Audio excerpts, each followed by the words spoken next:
Record.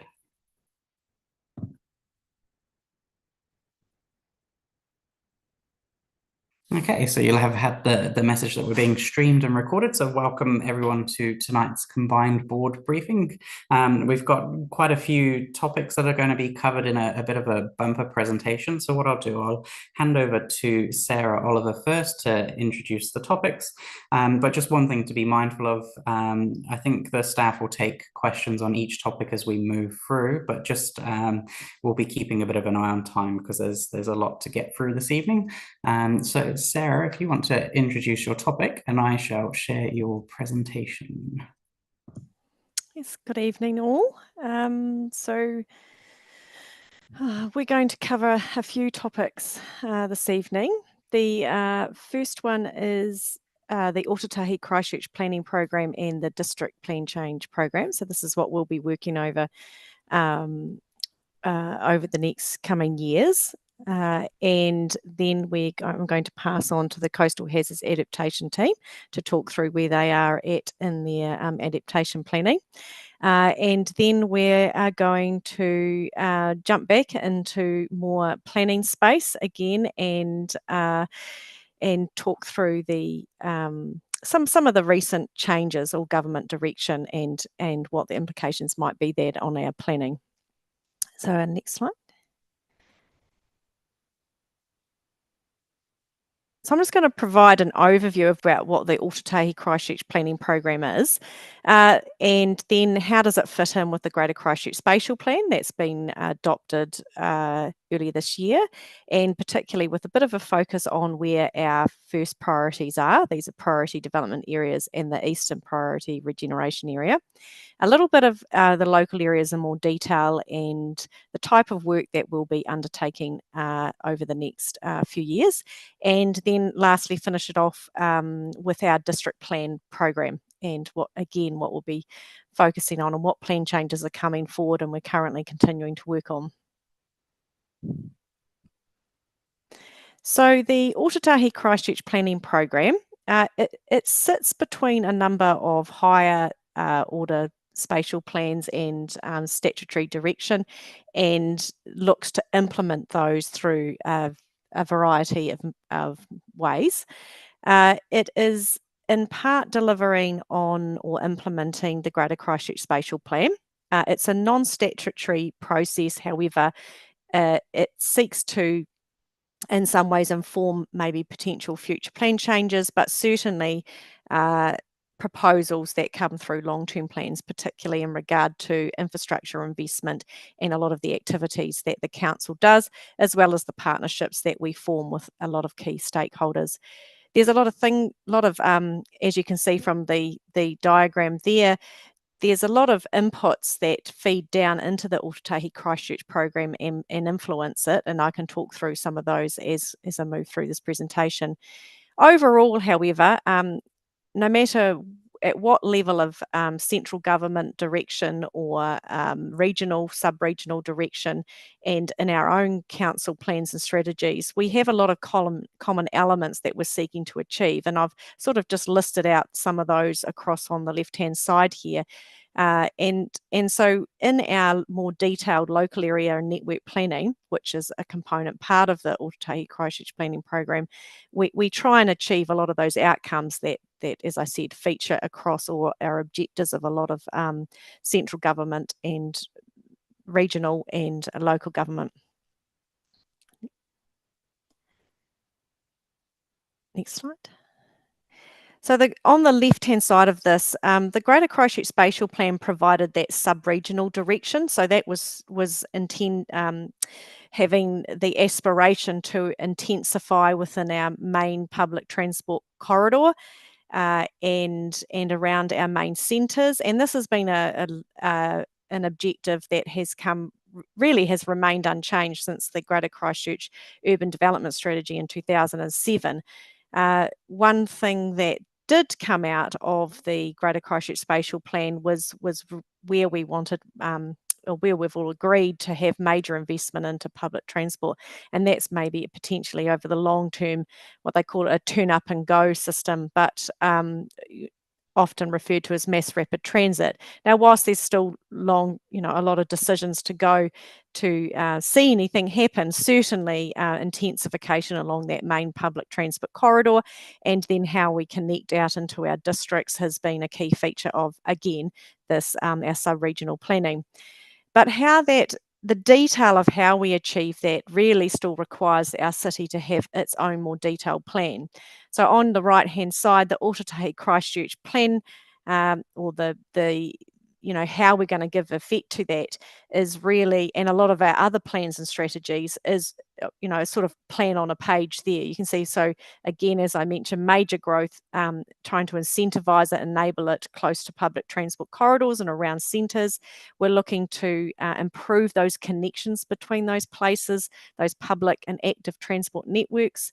Enhancing, continuing. We've always had a long-standing program of enhancing our waterways, but continuing with that objective to enhance ecological networks and biodiversity nodes. We're working around trying to achieve vibrant neighbourhoods with strong identity.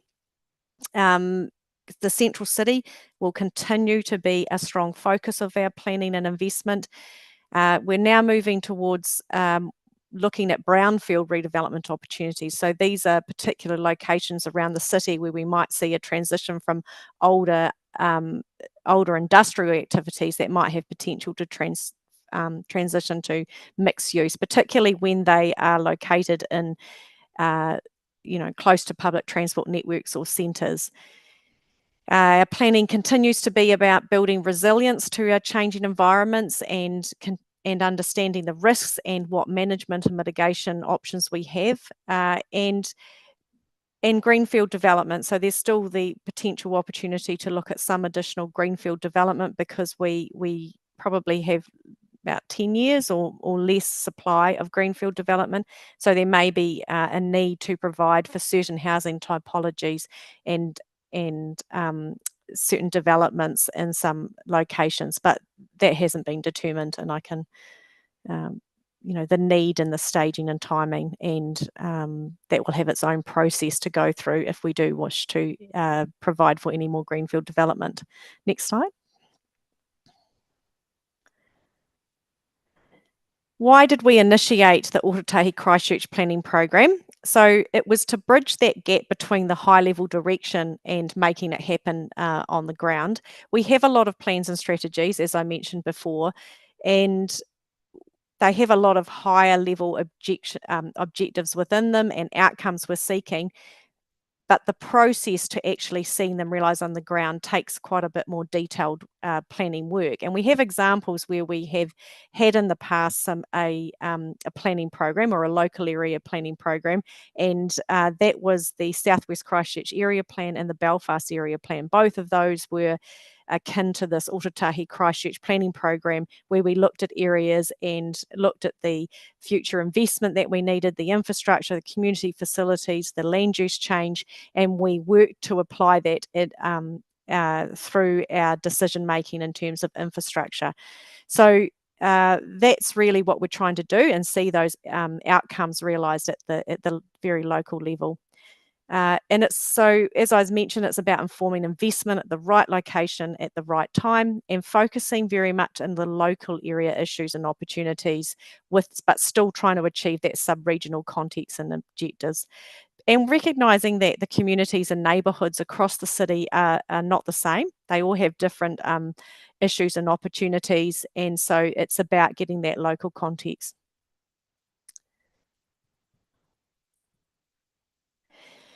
So it's really about a roadmap. We talk about the regenerative and integrated approach. So that means regenerative means doing better, no worse.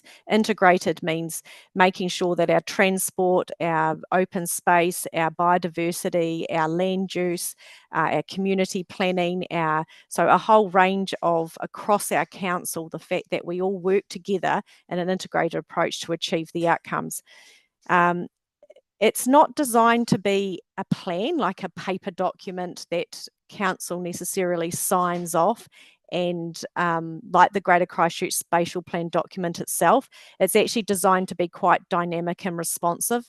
And what we're looking to is in time have more of a web-based interactive platform whereby as we carry out more detailed planning and communities may have their own plans, that we can actually present those in a web-based interactive format that can be renewed. So it's not going to be old as soon as we as we finish a certain stage of it. So it's as much about the process, so how we are going to engage and partner, and at those different levels, the central government, sub-regional, local. It could be a network. It could be within different catchments. So who are the people that we need working together to actually achieve those outcomes? It will have some spatial plans within it, and certainly we have those already. I mentioned the Belfast Area Plan and Southwest Area Plan, and we have suburban master plans, we have the Central City Plan. So we have a lot of plans, and they'll continue to be developed over time.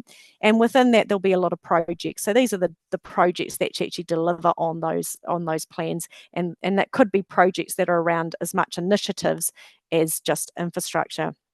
And I mentioned before about the interactive resource that can actually begin to sort of, I guess, pitch and sell and our city and where we want to go and how we are going as well.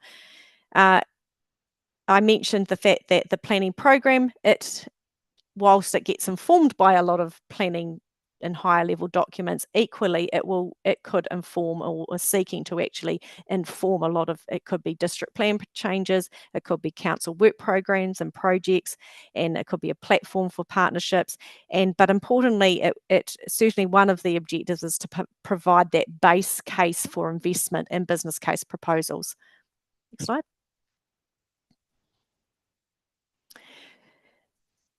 So it is an integrated planning process, and in terms of a process, there's quite a few aspects that are informing our planning program. I mentioned the Greater Christchurch Spatial Plan, but equally we have Plan Change 14. Plan Change 14 being the housing and business plan change, and that's around greater intensification or providing for it. We also have our long-term plan.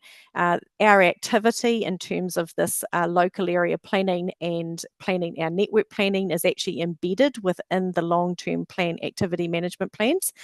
And we also have other working towards at a more sub-regional level, and this is where aspects of whether we provide for more greenfield development, for example, how we manage our, what are the higher order documents that we need to give effect to. So a lot of that direction is sitting within the Canterbury Regional Policy Statement. So this work and our work also works towards informing some of those future processes, or those processes underway. Local area planning, or our planning program, is at different levels. So I mentioned the sub-regional level, we have that spatial plan, we have our citywide, so we have our citywide network plans, or our higher, and these are again, as I mentioned, under those different infrastructure, transport, our three waters, open space, biodiversity, land use. So we have a lot of networks. We use those and we apply them and look more closely at the local level. And sometimes when we may need to look at different development scenarios and then test those through our networks to see how will our networks respond, or do we have any capacity issues at a local level. And so we constantly work together with the land use planners, work together with our network planners to test through those different development scenarios. Again, having regard to Plan Change 14, when decisions are made on that, we will have more certainty on what our future urban form could be. We also do a lot of planning at the neighbourhood level, so this might be more street-based level, and then of course trying to achieve outcomes at a site level too. I mentioned about achieving that regenerative. This is just illustrative to say, if you continue down the pathway of not providing for additional tree canopy, water sensitive design, not intensifying along public transport corridors, we pretty much will continue to have the same outcomes as we've had in the past. Moving to a more regenerative approach does take, it is a bolder approach. It does require more forward planning, quite detailed forward planning, and particularly, there's some quite big investment and decision making that's required to reconnect our networks or strengthen those connections, supporting that growth and renewal. Some areas are going to transition very, very quickly. We've already seen that across the city, particularly densifying. And as we do that, how do we regenerate nature? So that's looking at trying to achieve those biodiversity hubs and networks. When we do that, we're looking at a lot of greening the city, valuing water, strengthening identity, and improving connections. How we do that, and that's that integration that we need to look at in terms of the networks, and then apply it at that local level. And there's a lot of actions that are tailored to a local area, and they will vary across the areas. Next slide.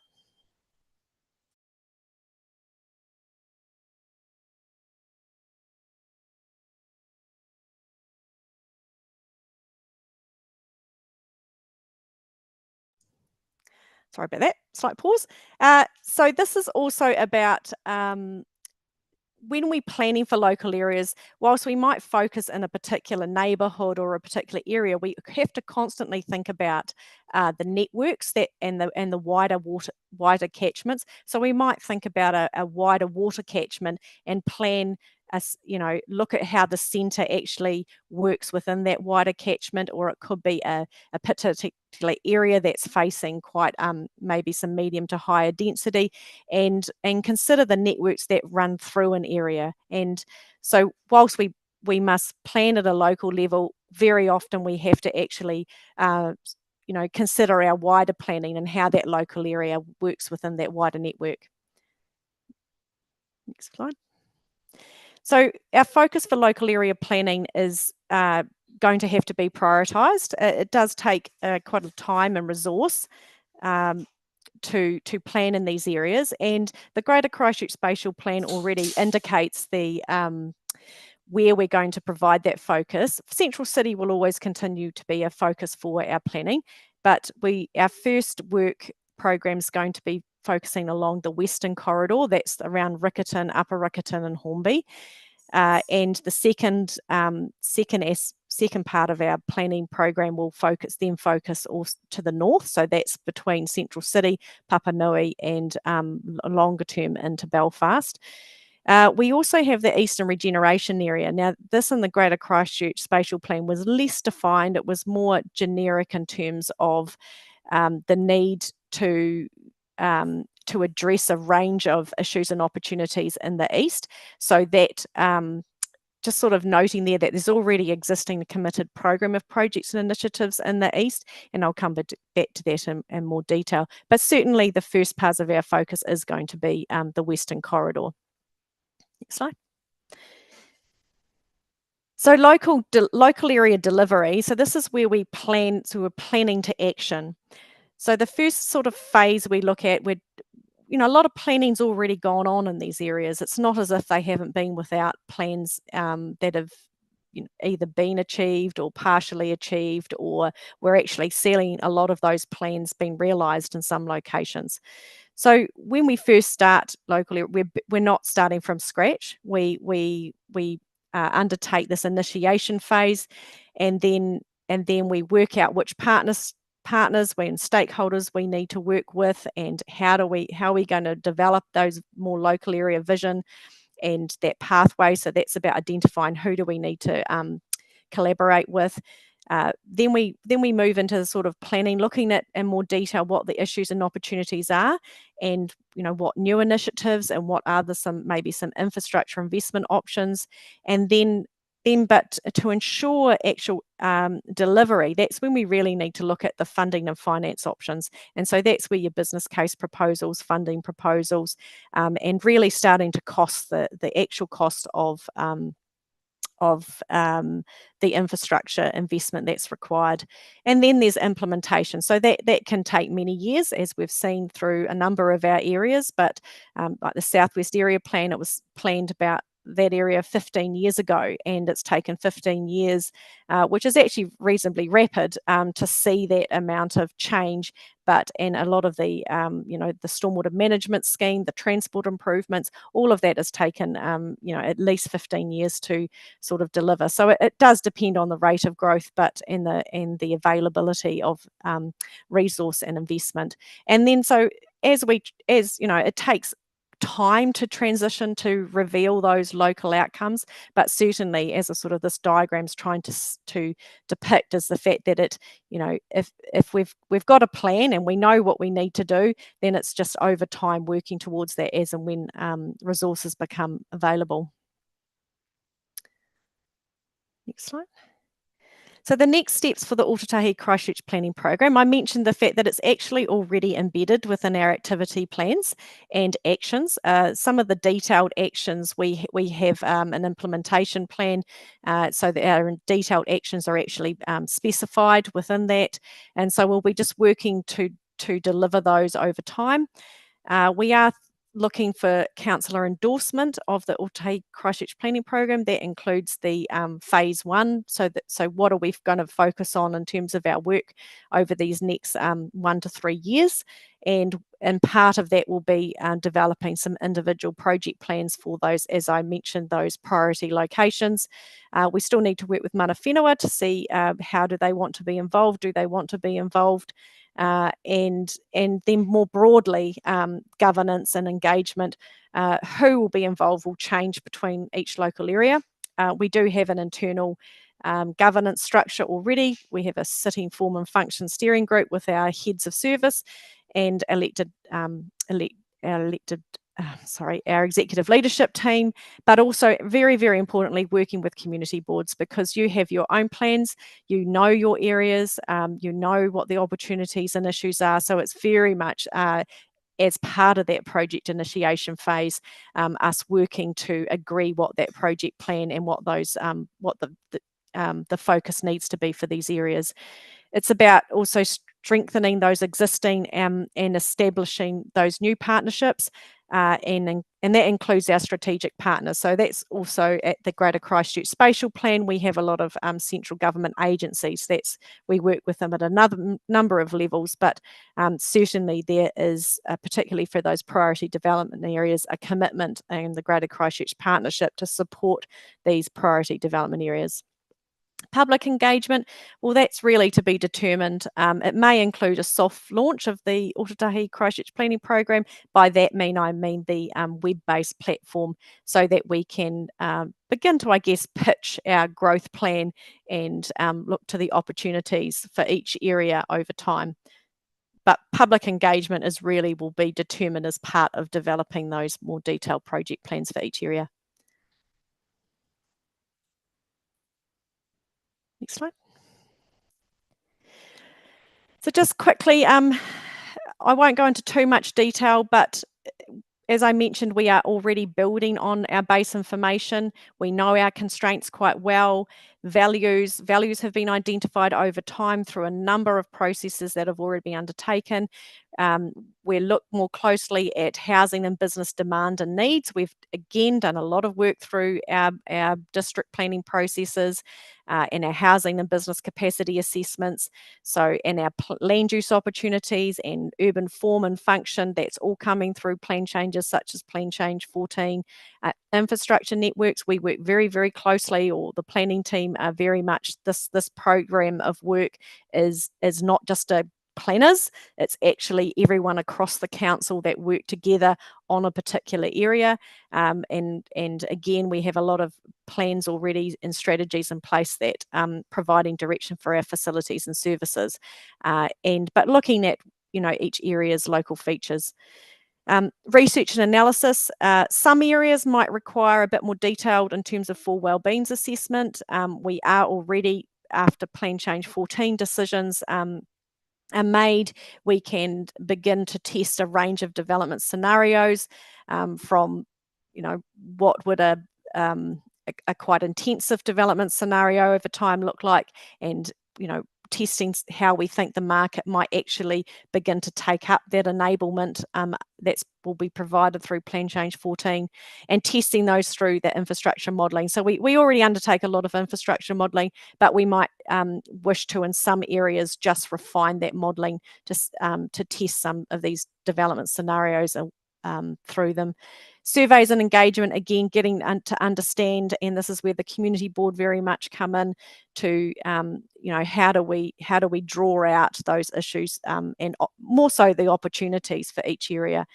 Again, that all feeds into what we understanding the place and opportunities, and so there we might start to have some blue sky thinking, and that's where the integration and collaboration to really move forward some of these local, more local initiatives and investment. And out of that, there might be some options and a range of options, and that's really where the first phase stops and starts.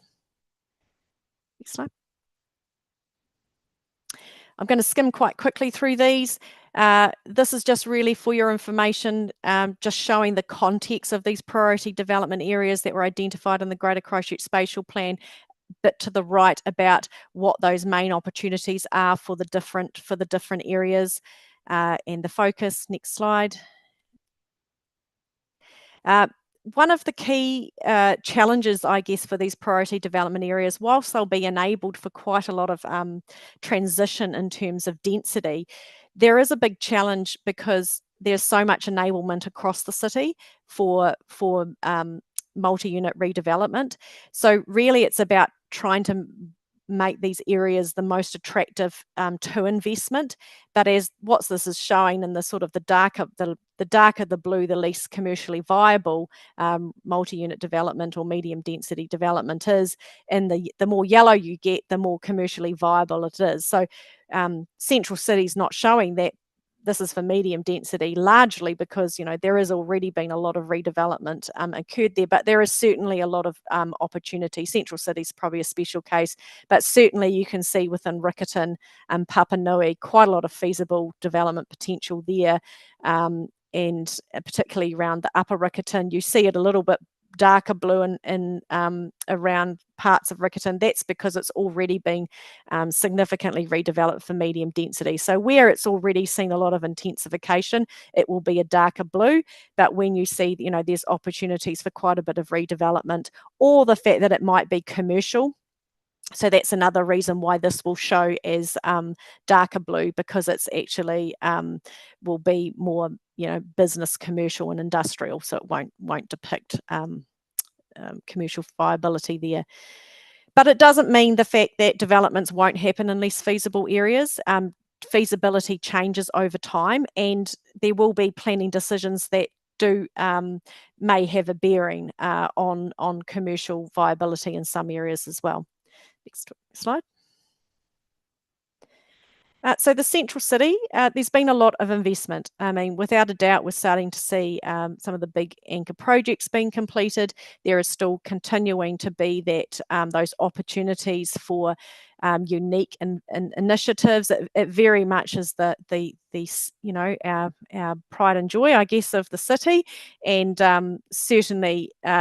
Again, it's just about supporting that ongoing investment, attracting new investment, and seeing the completion of a number of projects and initiatives that are underway. Next slide. So this is just sort of indicating what some of those challenges and new opportunities are, some of those connections, just continuing to, I guess, implement a lot of the plans. Next slide. One of those being in front of council has been the southeast neighbourhoods. So again, looking at those opportunities for that mixed use activity, quality housing, greening the neighbourhoods, it's accessibility, but and actually developing that sense of community within this part of the city. So that's again a lot of great opportunity that's potentially very unique in the city. Next slide. This will be one of the first focus, will be around the Riccarton, Upper Riccarton.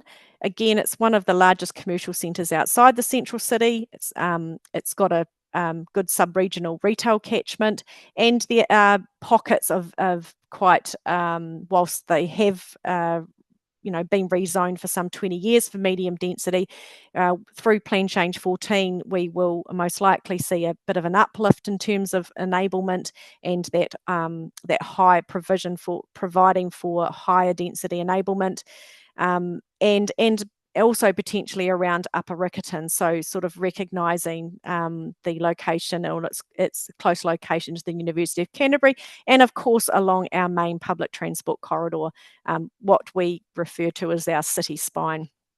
So next slide. This is just a bit of detail to say around, this is Plan Change 14, this part of Council's reply or its final staff position through our expert evidence.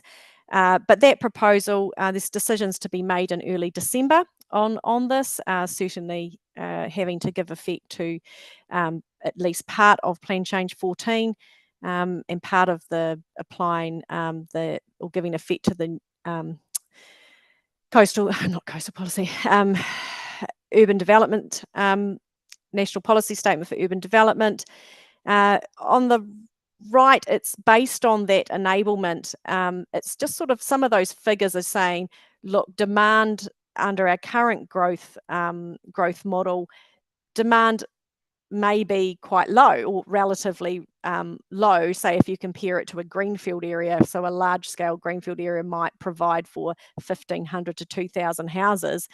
In comparison, the projection for this particular area is maybe only a demand for 630 houses. So we only have a certain amount of demand that will be met across the city, and equally we have demand that sometimes gets met in Selwyn and Waimakariri. So one of the biggest challenges is to try and get that growth incentivized, or that demand to be met in these particular locations. Certainly plan enabled, district plan enablement is not an issue. We have, a lot of potential feasible development capacity in there. There's a, sort of indicating 7,000, 3,800. So there's not considered to be any district plan impediments to this. This is very much based around attracting that development into these locations. Next slide. The same. Just quickly there, Sarah. Ali, if you're still on the call, did you want to ask your question now? I've just seen your email that you have to duck away. Yes. Yeah, great. Look, thanks very much for that, Chris. Appreciate it.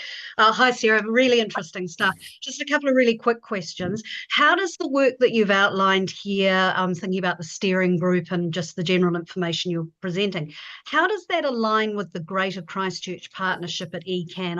I understand that they're working around looking at housing infrastructure, land use, urban growth. So how does all of that align with what you're doing? Do you work together? Yes, Environment Canterbury are part of the Greater Christchurch Partnerships, and at the project team, I mean, we were all, I guess, in the project team that prepared the Greater Christchurch Spatial Plan, and that's been taken through at the level. So everything aligns. No, that's our great. work Thank you. gives effect to, yeah. Yeah, and you're on that. I mean, the City Council has representation on Yes, that. yes, Yeah. Okay, cool. At all levels. And look, the other thing is, and we heard this a lot a few years ago, I know, but could you just explain the difference between, or what it actually means, with regard to and with particular regard to? Are they the same thing? As one more urgent than the other? What, can you just explain that, please?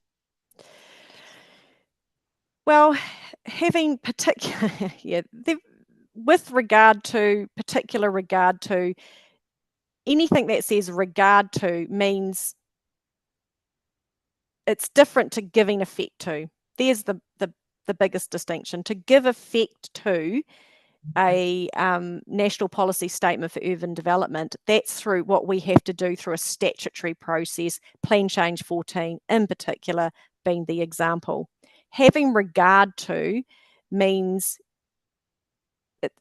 there's more interpretation as to, have you could read it in the most simplest way. I've read it, I've acknowledged it, but I'm going to make a decision, or you may have regard to it in a very tangible way and seek to implement every aspect of that document.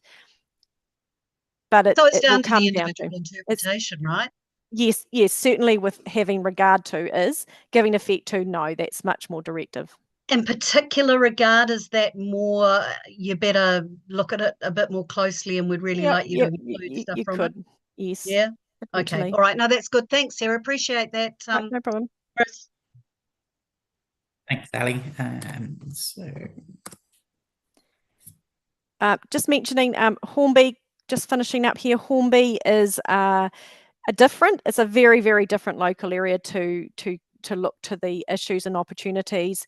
It is very strategically located, as you'll all probably acknowledge, being I guess to the western edge of the centre, with such strong connections to the west and the Selwyn district and our ports. So but it has, as I mentioned, unique issues and unique opportunities, and that, because some of the issues are more challenging and will require a lot more looking into the options to resolve them. Somewhere like Hornby most likely will take longer in terms of the local area planning than, say, somewhere comparatively, Riccarton or Upper Riccarton. Next slide.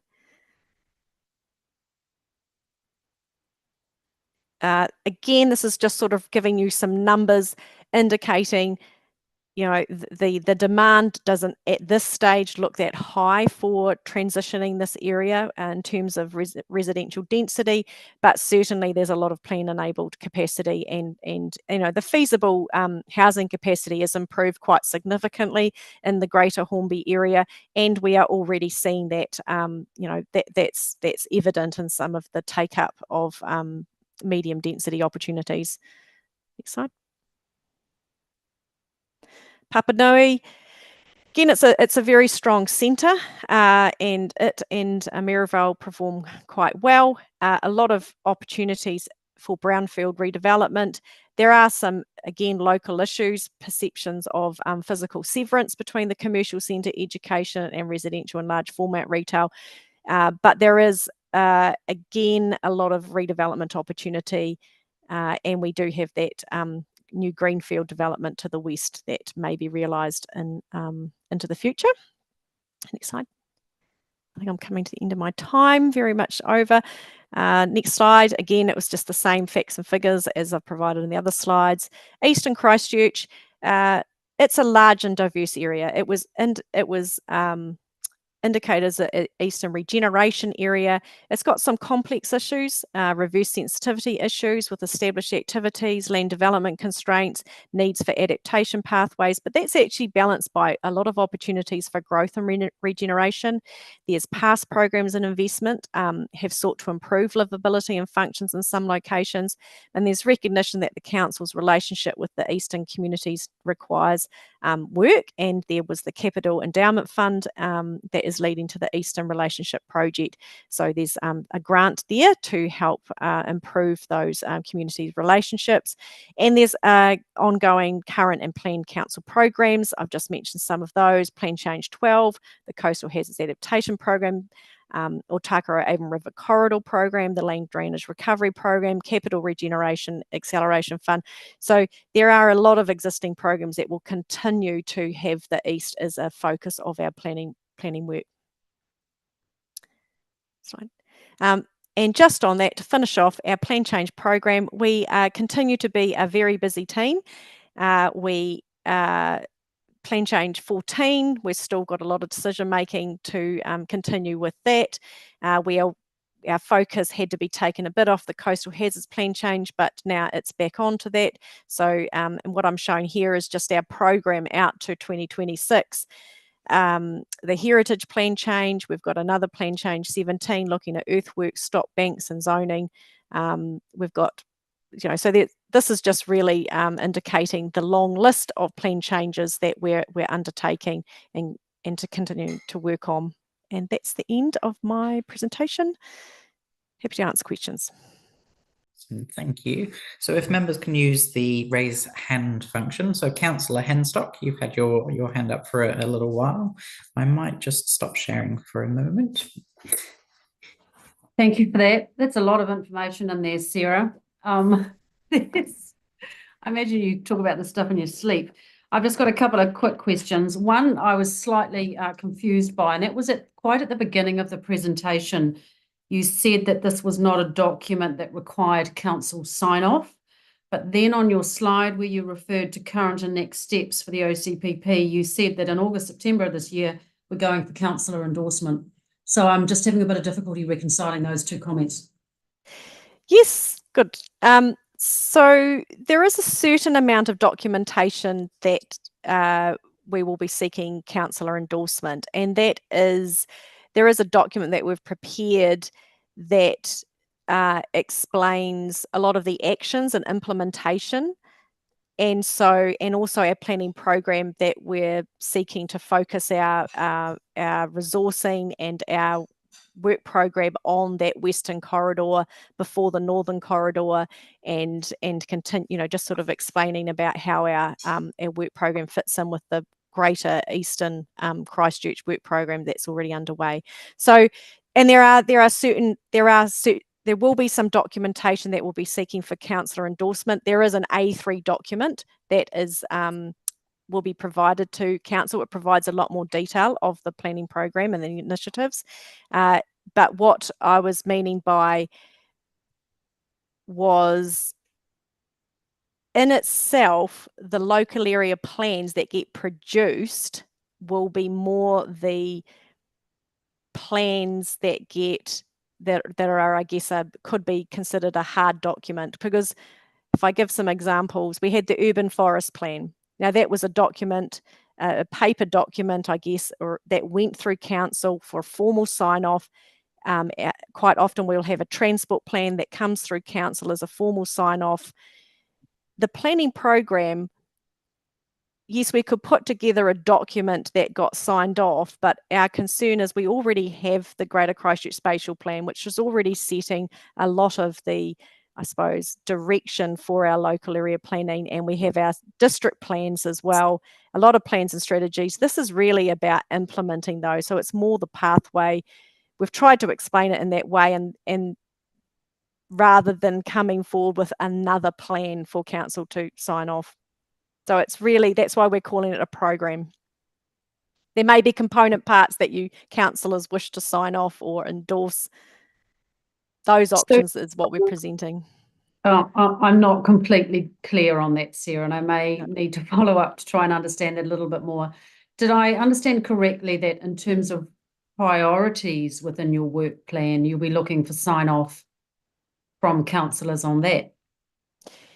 Yes, the priority development areas that were signalled and signed off by council or endorsed through the Greater Christchurch Spatial Plan are all areas. So that's the Central City, the Riccarton, the Hornby, Papanui. They were endorsed through the Greater Christchurch Spatial Plan, but where we focus our efforts on is still to be I guess determined through our work program. So that's where we'll be testing out with councillors about where we focus on first. Oh, okay. That's helping me understand it a bit better.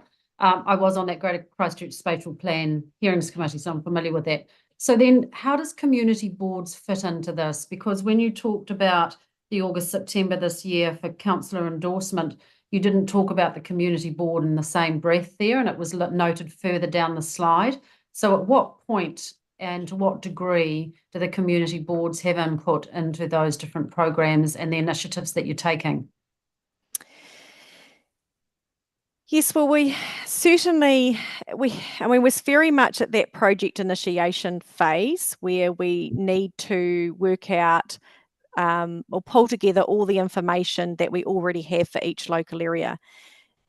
And so certainly the next phase will be going to, we have had we've been to some community boards, but not all, to talk through what that might be, that in terms of that first phase. So that's where this presentation tonight is just really to say, this is where this is our planning program. We will then next need to come and see each community board and talk through more, how do they want to be involved? What do we see as those first phases? What do we think needs working on? And where are we going to put our resourcing to progress that work? So there's a lot of one-on-one, I guess, with each community board. We only have so many resources as planning and across council. It doesn't mean that work is not underway through network planning across the council. So you might be in Spraydon, there's still work that's going underway in terms of identifying network needs in that area. So network planning continues. Local area planning has I suppose a more intensive focus over a period of time. But what I'm saying is that we need to phase that over these next 3 years. We can't do everything at once. Okay, thank you for that. And given that Papanui was one of the priority areas, can we therefore assume that we'll be in that early consultation Yes. is the wrong word, Yes. but Yes. engagement with our local community board for Papanui and Central. Yes. Okay, thank you. 2 very final questions. On the overall aspiration map that you showed us, it was a bit like a heat map with the excuse me, the dark blue and the yellow. I was wondering if someone can share the screen and pull it up.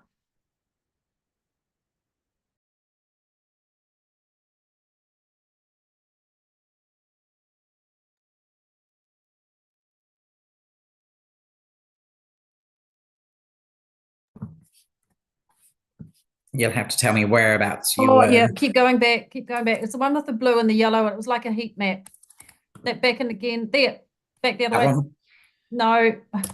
It had that one. Thank you. Yeah. Yeah. Sorry.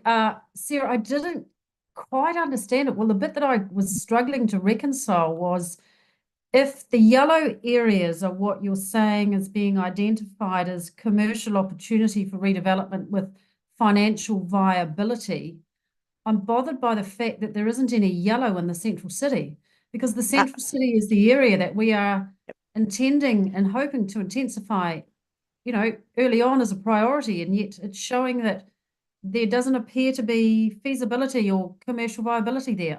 I just can't put that I together. can explain that. Thank you. So the central city is commercial land, and this is testing commercial feasibility for medium density development, not high density. So there's a few things here. Central city is enabled for higher density development, and it is through our work the most viable location for higher density. So that's multi-story development.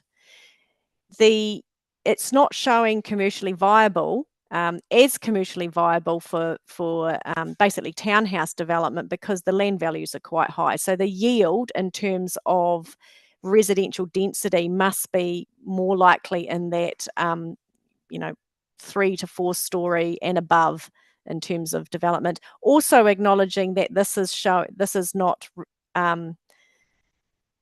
a lot of mixed use and commercial land within central city, so it has a different commercial viability.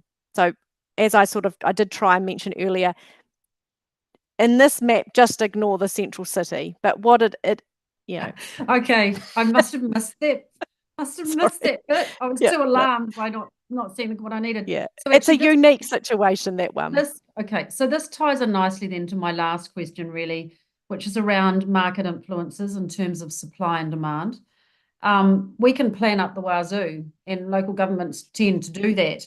But if people aren't buying them, what is the point in that and the prioritising that? Because if you talk to local real estate agents now, they're saying the most recent 2 legislative requirements around the Bright Line test and the fees for Airbnb, people are now offloading their central city investments in apartments, and they're all flooding the market, and people aren't buying them. So if the demand's not there, how does that fit into all this planning that we're doing?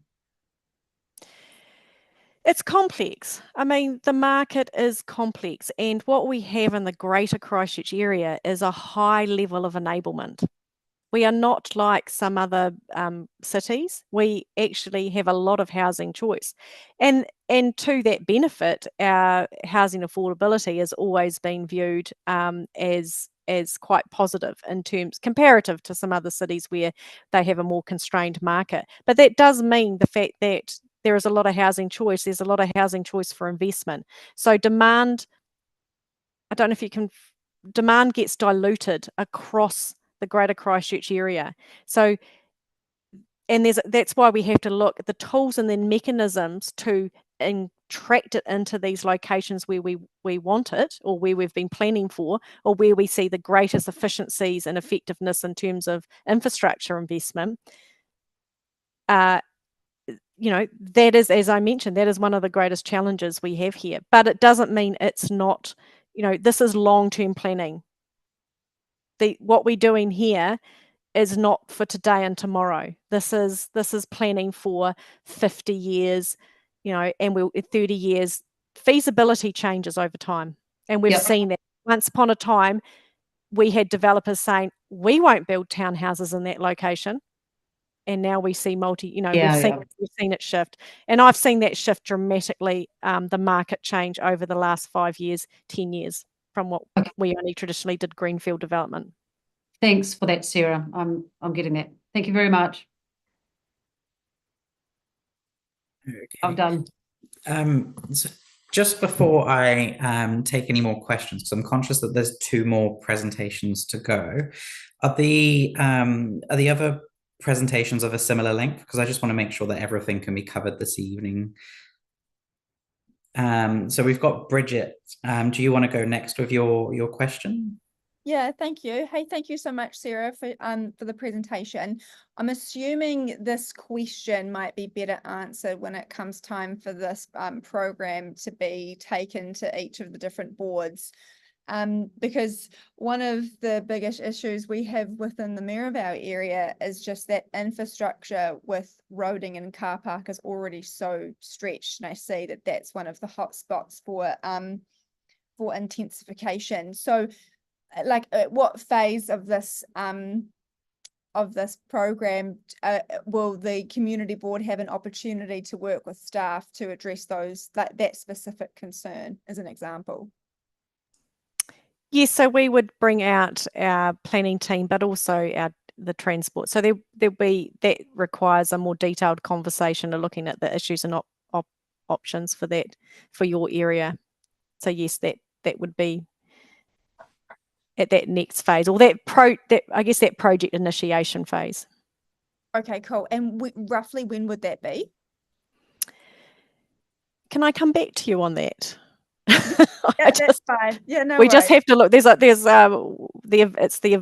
When the next board meetings are.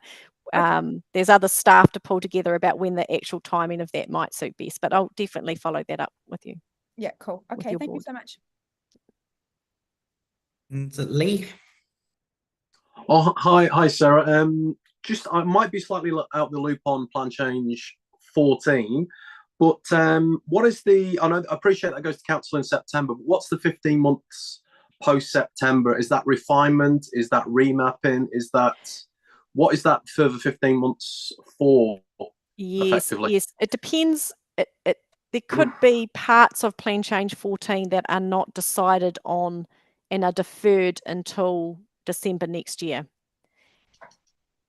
And I can provide some more details around why that is, but that is because the council only have to decide on component parts by September. They can leave some of the optionality for medium density, because there are changes to the Resource Management Act that are expected this year sometime, that provides for councils to to look at where they might not consider medium density as appropriate. So that's why that's really what this 1st September decision is going to set the ground for. Okay, and just the interdependencies between plan change 13 heritage. Why is there such a correlation between those two? I thought they were more or less standalone, or am I misinterpreting that? Oh, yes, I could take up a bit more time probably. I might actually. Yes, I can. we can follow that up and provide yep. exactly what the interrelationship between. It's a little bit complex. Okay, all right. Let's do that. Let's do that and help Chris out. Yeah. It's not all about me. So I will share the presentation and we'll go to your next speaker. I'll just skip ahead to where we were. So coastal hazards is up next. So I think I saw Ruby. It's annoying because I can't always see who's in the room. So I recognize Ruby's name, but I'm not sure who else will be presenting this one. Yeah, cool. Thanks, Chris. So kia ora koutou, Ruby, and I've got Tom with me as well. So we'll be tagging in and out, and just thought we would use this opportunity to give you a bit of an overview of our program. It's been a wee while since we've been in front of this forum, and we are getting towards the end of our pilot of our coastal hazards adaptation planning program. So you're going to be hearing a bit more about more from us towards the end of the year. So thought this was a good opportunity to just refresh your memories around what it is that we've been out there doing with communities over the past 18 months.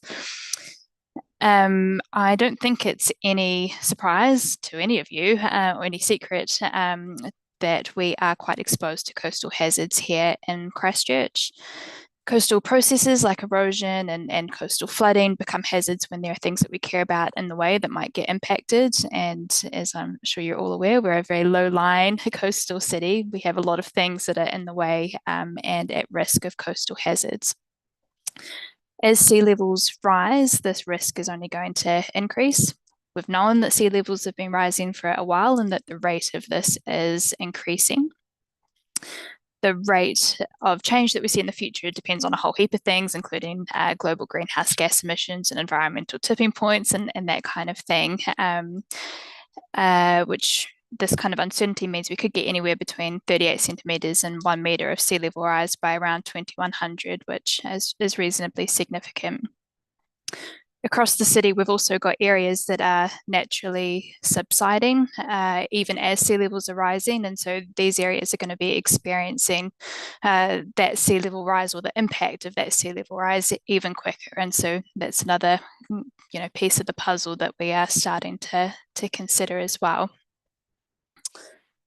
If you jump to the next slide, Chris. Cool. So once we understood that this was an issue, of course, we needed to figure out how we were going to address this risk. Our program is designed to work with low-lying and coastal communities across the district to plan for coastal flooding, coastal erosion, and rising groundwater over the next 100 years. So it's quite a long time frame. The purpose of the work is really to proactively plan for these hazards and take away the need for us to be so reactive post-event and trying to make better decisions for our future around where we're investing and building in the future. So we've been piloting our program in Whakaropō, Littleton Harbour and Kokarata Port Levy over the past 18 months. And throughout the rest of the presentation, we'll just touch on a couple of the key parts and components, the different tools that we've been using, where we're at in the process and some of the challenges that we are planning around as well. So 100 years, very long time to plan for, and that creates a whole heap of challenges for us. We are lucky that we have guidance from the Ministry for the Environment on how we should go about doing this. We're using an adaptive management approach, the dynamic adaptive pathways planning, or DAP for short, which basically helps us to manage some of this uncertainty. Chris, I'm not sure if you've got the... Oh, Tom's just said, sorry, there's a video on that slide. I don't know if you've got the ability to press play. It just runs through a wee animation. Yeah, cool. So DAP allows us to, rather than needing to predetermine exactly when and how we are going to need to act in the future, we narrow down a range of reasonable options and then identify things called signals, triggers, and thresholds that help to guide when we act and reevaluate these options in the future. So it's quite complex and detailed, and there's a lot of information both in that MFE guidance and on our website. We've done a fact sheet, so there's plenty out there if you would like to look into that in more detail. But I think the long story short is that we are developing game plans essentially, and we are preparing to act at the right time in the future by taking or monitoring changes in our environment around us. Next slide. And on to the next one. I think Tom's going to jump in. Cool. Good evening, team. Yeah, so I'll just take us through a few of the tools that the CHAP team use to support our work around coastal hazards and risks. So I guess firstly to flag our coastal hazards portal or coastal hazard assessment. So this is a publicly available tool.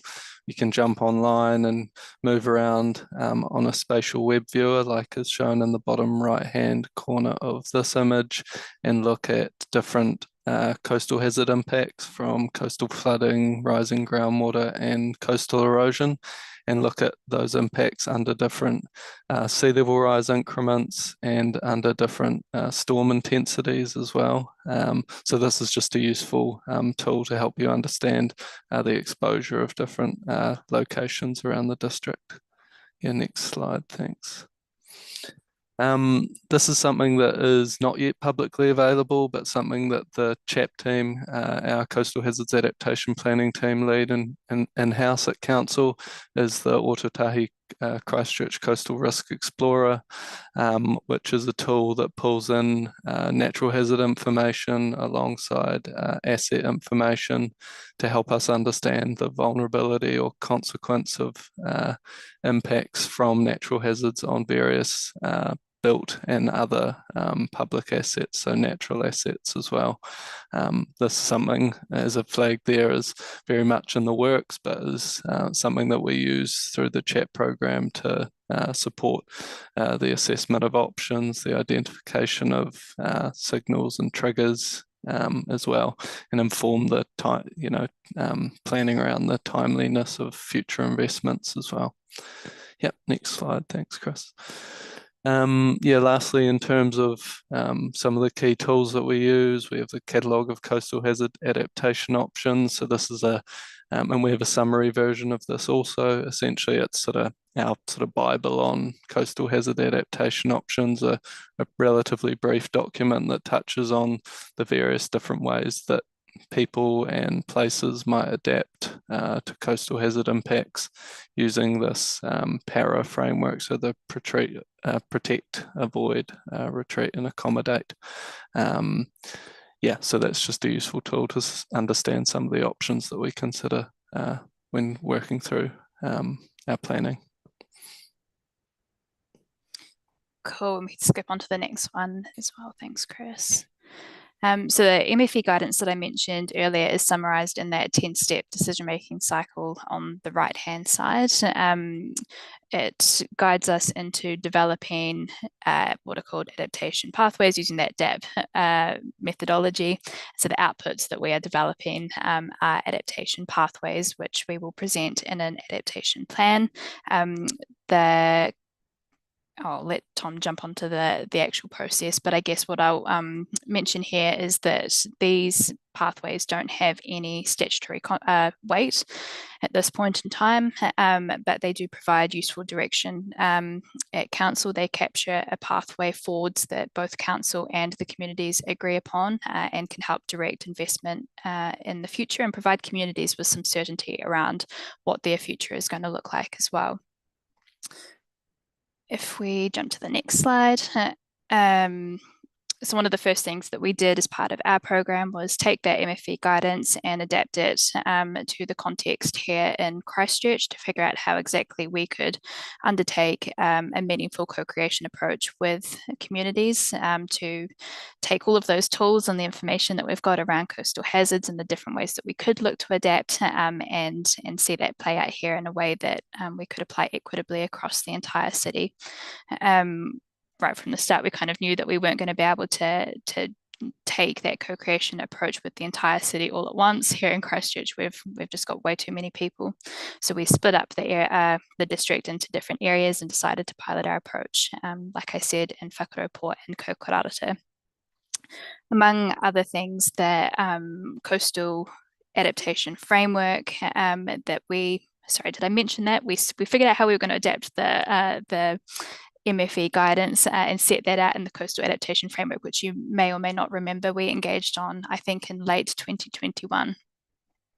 And so among other things that set out our approach to the engagement, but also these 7 guiding principles, which have helped to guide both the process and the pathways, the adaptation pathways that we're developing. So some of the key ones there was a decision to focus public money on public infrastructure or infrastructure that provides public benefit. And another important one as well, it's not bolded there, but is recognizing that this is a huge intergenerational equity issue. And so right throughout the process, the focus has been on how we can engage youth and future generations in this decision-making and planning process as well. And next slide. Cool. Yeah, so we thought it would be good to just sort of touch briefly on what we've been up to over the hill in Whakaropō and Kokorarata. Yeah, so I'll just sort of take us through 3 or 4 slides that will explain a bit about what we've been up to over there. I guess first off, when we start in these different adaptation areas, we start by establishing a coastal panel, which is a group of representatives of the community and runanga. In this case, we had quite a few young people on the coastal panel too, which has been great, and a number of runanga representatives, both from Ngāti Wheki and from Kokorarata also. The coastal panel then works alongside myself, the CHAP team, and the Specialist and Technical Advisory Group, which is a group of experts, both internal and external, to go through a process, which I'll talk about on the next slide. So if you can get there, Chris, thank you. Yeah, so this is our sort of high level sort of process steps that we work through. We start on this first one that we called here preparatory technical analysis. This is starting out by saying, well, we're working in Whakaropō, but there are a number of locations, discrete locations, that are more at risk than others. So we wanted to focus on areas that have what we consider high risk within the next about 30 years. So through that work, we identified 6 what we call priority adaptation locations, which in that location are Rapaki, Allendale, Teddington, Charteris Bay, Pūro, and Kokorarata. Once we'd established those priority areas, we then had our first open sort of public engagement with those communities, where we sought to understand values and do some sort of visioning with that community. We then went through processes of assessing various adaptation options that are in that catalogue of options that I showed you earlier. The coastal panel then had a role in reviewing and considering the appropriateness of those pathways. And then we essentially go through a process of whittling down from a long list of options of how we might manage various risks to different assets. So an example I'll talk you through soon is the road in Teddington. And then where we're at now is essentially between the second and third last boxes there. So the coastal panel have selected their preferred adaptation pathways, and our team's in the process of drafting the adaptation plan, which will then go internally through our leadership team, through council, and then to the community for consultation later this year, before it then comes back to council for adoption. Next slide, thanks, Chris. Cool. Yeah, if you can just flick through, you'll just need to, if you can just flick through these. So we first established sort of risk, which is in that top left. We then identified those priority adaptation locations, which is the top middle, then shortlisted adaptation options, had various input from the community in that bottom left.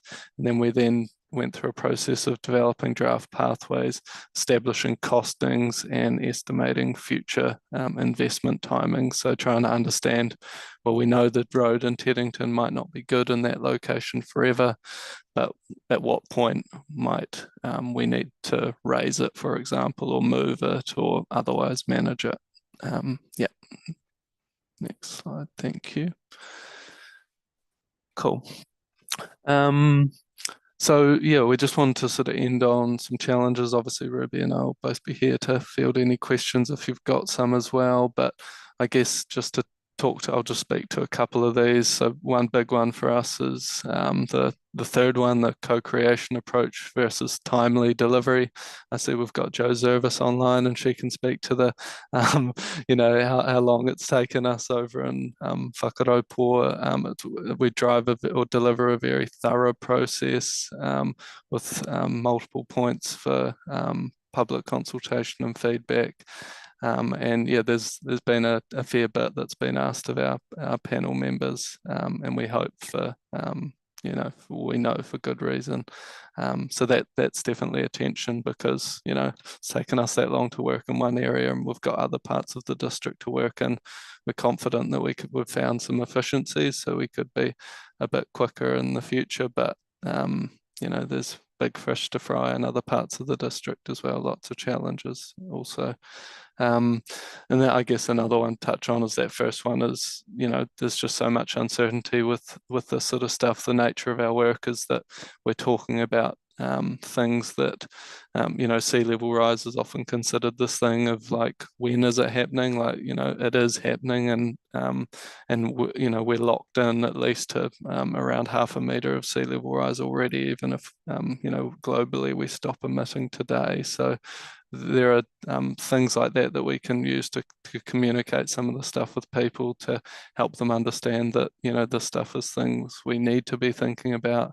We don't know exactly when these impacts will arise, but it's prudent to plan for those impacts and to consider the suite of different ways that we might manage those impacts as they do arise. So that's the essence of the work that we do. And yeah, I hope this has been a little bit informative or interesting, and I'm sure we'll be seeing some of you guys in the future as we wrap up our work in Whakaropō later this year and early next, and then ultimately start thinking about or continue to think about where we go next.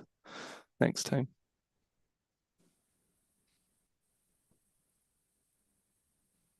So there's a couple of questions that I can see. So Councillor Henstock, do you want to go first? I think you're first to raise. Thank you. I'll try not to take as long as my last round of questions. I've got two groups this time. First one for you, Tom. In that first part of your presentation, you showed us the Risk Explorer map that was showing the multiple hazards, and you made sort of a throwaway comment, you won't have seen this, or you haven't got a copy of this. My question is, why have we not seen it? Is it going to be made available to us, please? Yeah,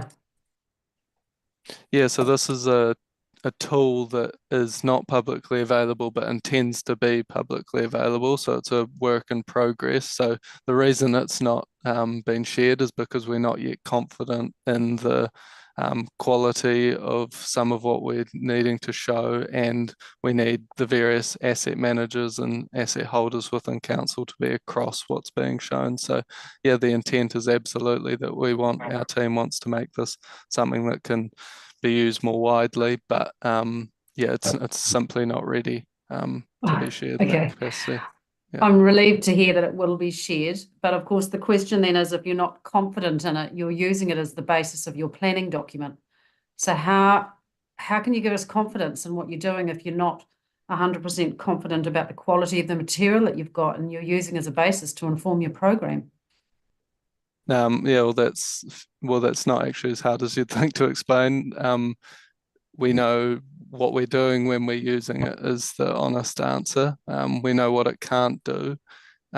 So therefore we don't use it in some of the ways that we might be able to be in the future. So when it becomes public, for example, we would hope that it works across, so it's got lots of different assets in there, for example, and it functions better for some of the assets that our asset owners have really good understanding about, and less well for some of the assets that we have a poorer understanding about how they react or might be impacted by hazards, for example. And as a result, there's inconsistencies in the Risk Explorer, but we know about those inconsistencies, so we can use it in the ways that we can use it, and we don't force it or use it in ways that it can't be relied upon. So Sure, thank you for that.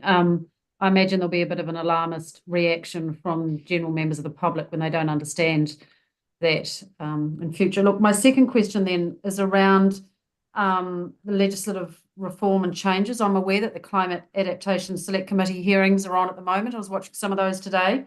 So how is the legislative reform going to impact what you're doing here? And what's the timing for that?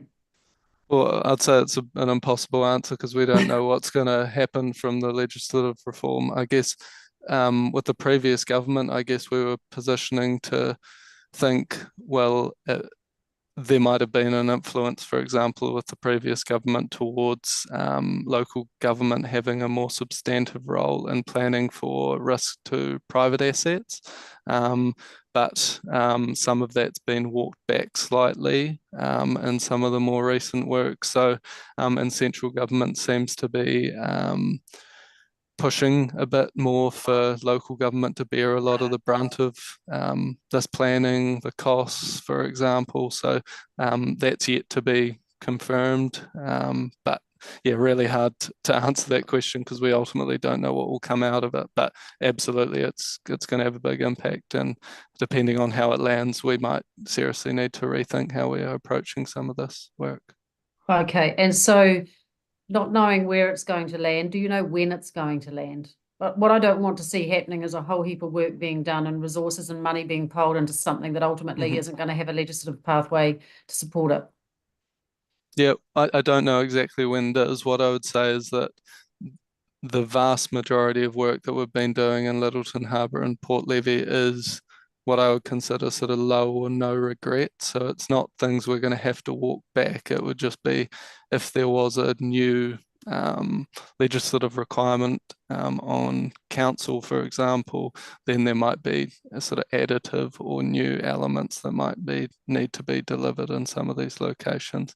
But again, really difficult to comment on at this stage.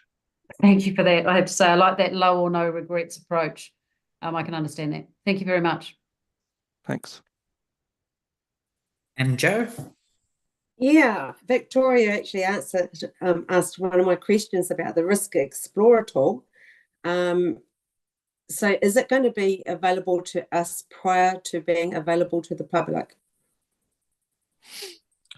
I'm not actually sure about that, Joe. This isn't me wanting to be cheeky or sly or anything like that. I just simply don't know. So council recently have gone through a process as we're shortly going to be appointing a new principal role in our team that will lead the development of that tool and be really involved in that. So once that individual's got their bum in their seat for a while and has done some more work, I imagine they'll be looking to sort of schedule and program some of the work in around when things might be ready and when things might be able to be shared. But yeah, again, just don't know at this stage. My apologies for that. Will the tool be using scenarios and based compared with factual data? I'd question what the difference you're suggesting is between those two different things. The scenarios that are integrated into the coastal hazard mapping, for example, are based upon factual information. So for example, the coastal flood data is essentially based on,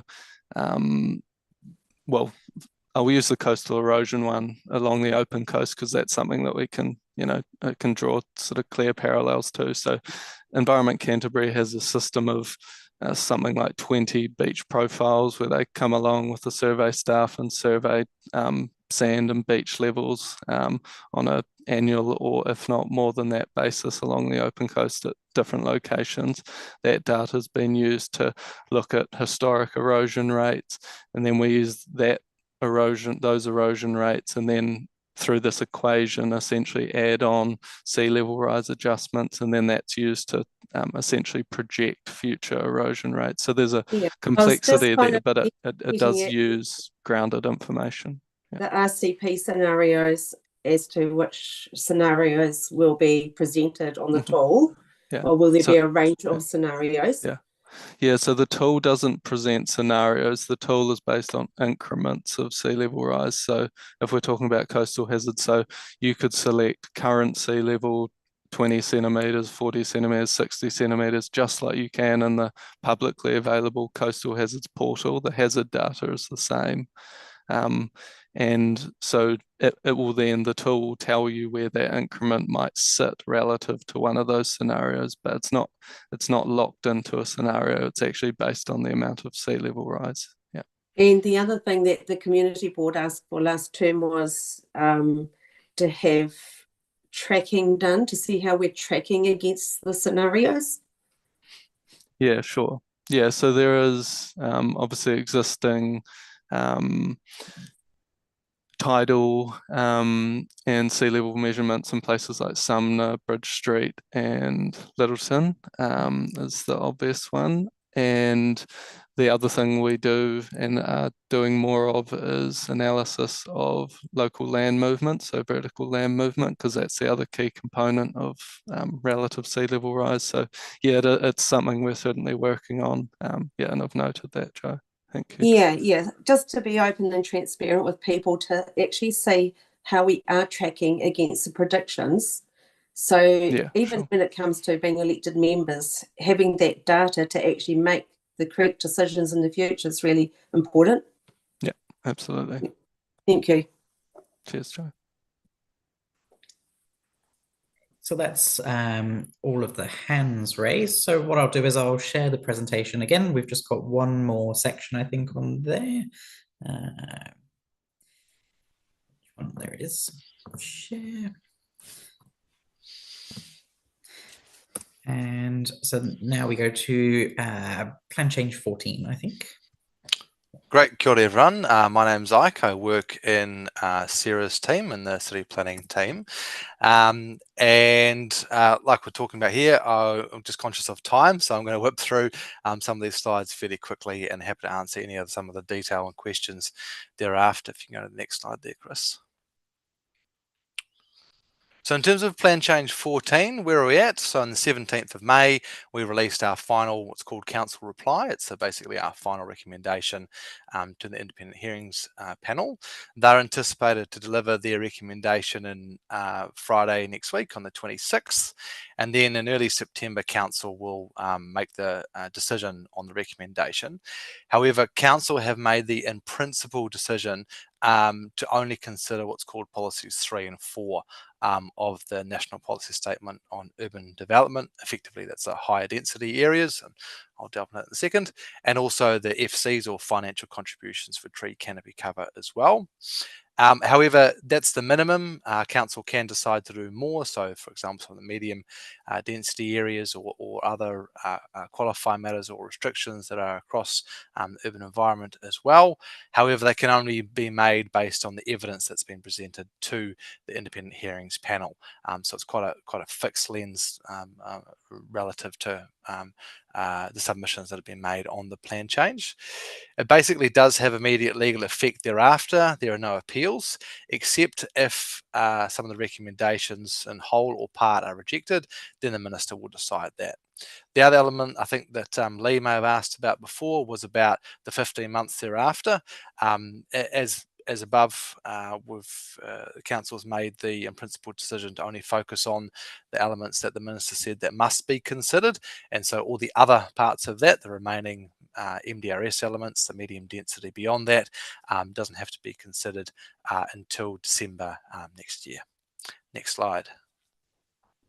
So in terms of what we call the split decision, which is the policies 3 and 4, policies 3 and 4 effectively are about the intensification within and around those commercial centres. So the legislation says at least 6 stories within at least a walkable catchment around the city centre, for example, maximising development of the city centre and a commensurate level of intensification within and around those other commercial centres.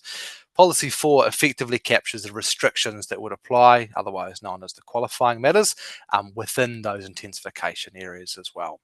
Financial contributions for tree canopy cover effectively are about saying that our target is to have at least 20% tree canopy cover within residential areas, and if that isn't achieved, then a financial contribution is payable to council, and then that money is used by council to establish its own tree canopy cover as well by purchasing of other land as well. Next slide. So this is just a bit of a visual representation, just focusing on the residential elements of the plan change and trying to highlight the difference between what we anticipate will come through in terms of the policy 3 higher intensification areas versus the operative.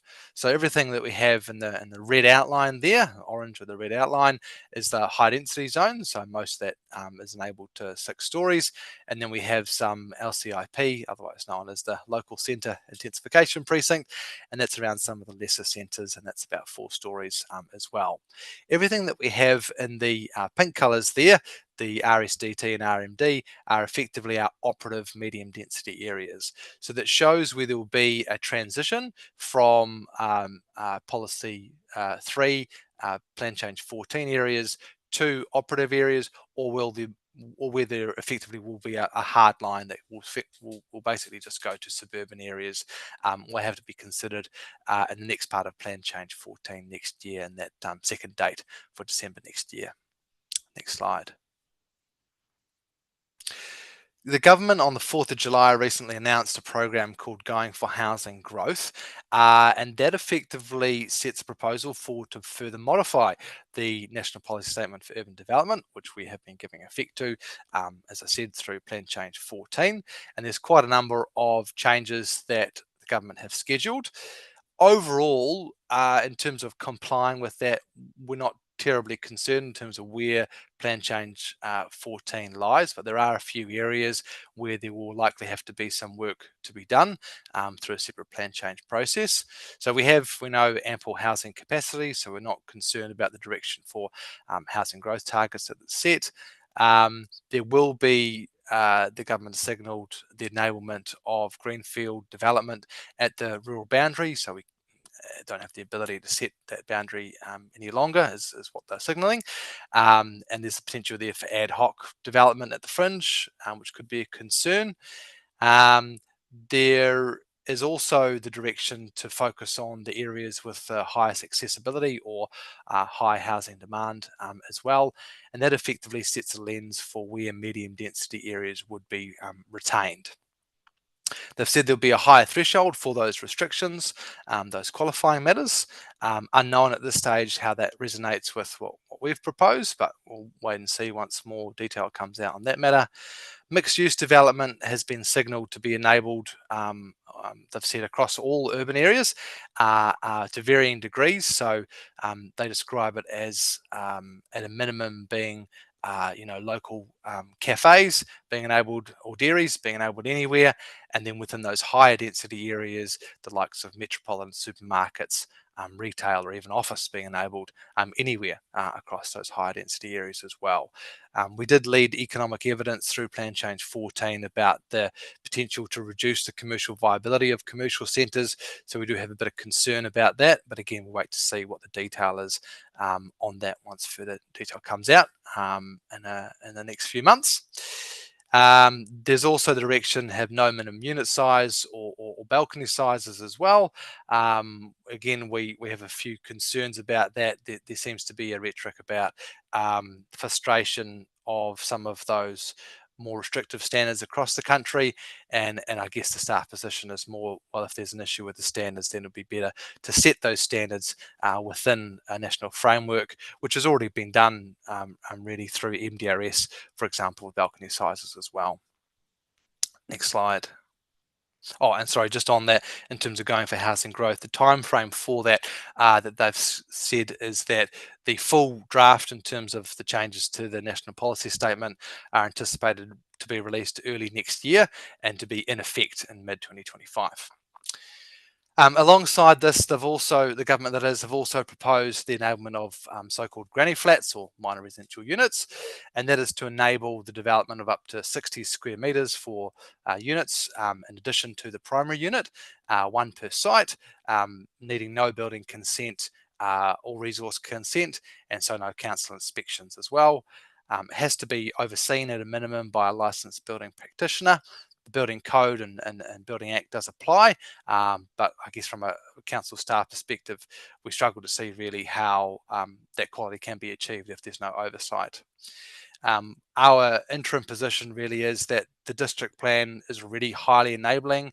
What's called tier 1 councils, those larger councils, 15 councils across the country, are already required to have significant housing enablement, and so this really seems to be lost in all of that.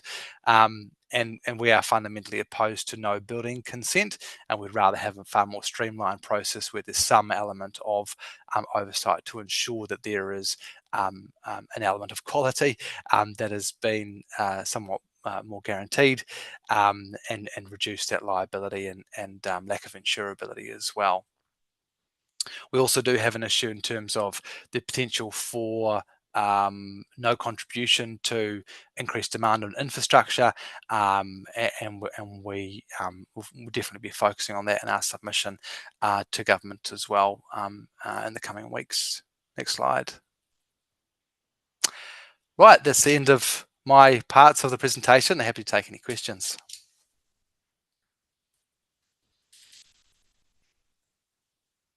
Microphone. Okay, so any questions from members? If you can use your raise hand function. I think you're going to get off lightly. Excellent. And I think, am I right? Is yours the last part of today? It is. It is.